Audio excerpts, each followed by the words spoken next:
All right, this is part two. Check out the color of this plant. Do you see how it's got this nice kind of variegated look to it? These are shiny. You know, I've actually seen these growing in Hawaii.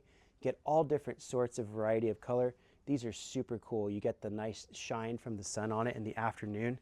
And then as you come back, you'll notice this is the shady part of the house. So we've got another one of these metal gates here, nice and strong. As you come back, you enter this beautiful kind of oasis. When we originally started working here, there were two massive plants right here, and it was really hard to even make this turn, along with this big eugenia, which we kept to kind of keep the privacy in the yard. But this whole property back here was just super overgrown. So now what we have is 6 years of growth on stuff like this beautiful avocado tree. Check out the trunk on this tree now. All right, it's about 6 inches across.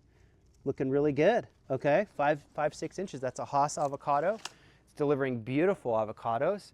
It's probably, I'm going to give it 5 feet plus my 6, so it's about 11 feet tall now.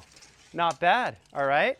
It's got several different branches coming off on it. So for those of you wondering how long till I can get avocados on my tree, it did take a couple years, but now we're getting lots of avocados all the time, and it's spanning probably, I would say, another 10 feet across-ish. You can see this beautiful plant here grew from a small size. Now it's taller than I am, and we've got it nice and shaped. Our guys do the maintenance here to keep this up. Some of these trees are a little bit more compact because we have this big eugenia that we're keeping. But one of my favorite things is how we've incorporated the stonework. Not only did we put stonework in the side yard, but we also have these boulders throughout where this doubles as a seat. If you want to sit, check your text messages, or just watch your kids play in the backyard, we've got these boulders strategically placed throughout. The other thing that we did is when we first got here, this was just a cinder block wall right here. You'll notice here's the old wall on this side of the house. We didn't do anything to it because this is the side of the house that isn't really seen as much. But check it out back here. We covered the existing cinder block wall with this beautiful sandstone. And then we built this fence on top for additional privacy. I just remembered when we did this project, you know, there was a beehive living inside the cells of this wall right about in this zone right here. Remember, we had a bee expert come back. So check this out. Here's one of those boulders kind of tucked under this bush right here. And so you can see how nice of a texture it just adds, a nice color. Here's another one of these boulders. This one's super cool. It has little seashells embedded in it, little fossils inside of it. Here's another boulder over in here. And then we kept some of the mature plants. Here's our strawberry bottle brush. This is a perfect buddleia plant. These things smell so good. Check out how long this blossom is. That's about 5 inches long. Butterfly plant. The monarchs just love these things. It just smells so fragrant. It's an amazing bush.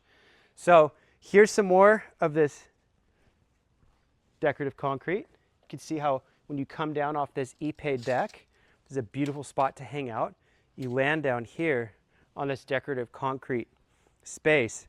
And we've got these 3 blue landmark vases.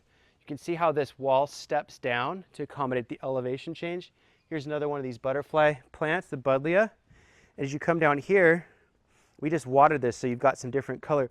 Notice how when the concrete gets wet, it turns a little bit darker color as compared to the lighter color here. Here's a better example even. So check this out. There's the dark next to the light when it's not wet. So if you're ever wondering why does it look dark, it might just be wet, okay? We've got rosemary for when you're cooking. You can come grab your rosemary and put it in. We've got lavender right here. And then this deck. Now we haven't refinished this deck for a number of years, but you can see right here, this is what the deck looks like when it's actually refinished. Okay, it's got this beautiful color to it. This is more when it gets sun on it. It's probably about time to refinish it again. You can even see in here, where I'm pointing with that tape measure, that end part is a little bit dry. That's what the wood looks like after it really grays out over time. So there's an opportunity there for sure. As we walk down here, I'm going to return to the front. You'll notice we have this trash area kind of tucked off to the side. This stonework, you notice how this wall starts to step back up. This is the same thing here, right? It used to just be this cinder block wall. All right, so we built right over it with this beautiful sandstone. And we've got this screening on this nice metal fence. Again, this thing doesn't move. It's got a nice latch on it. So when I close this fence, gives privacy. It's got a key on it. When I need to open it, I just push this button and it lifts this thing right up. It's a really nice design. Okay. You come on out here. And then the last problem that we solved here was the privacy factor between this driveway and the neighbors. So we put up this nice espalier lemon plant and lemon tree, and you can see how it's just doing a nice job of covering the space between the neighbors. Now, the last thing I'm going to show you before we finish this video, notice right here how we have this little pit in the ground full of rocks and whatnot. Looks like somebody was kind enough to throw a piece of asphalt in there. That's not from our work. Some concrete as well. People love to throw things in there. But what I'll show you is this is where, somewhere down in here, we've got our exit for the drain in the back. Looks like it's going to be right back up in there. Probably can't see it, it's out of view. But right back up in there is where all of our drainage from the back comes out.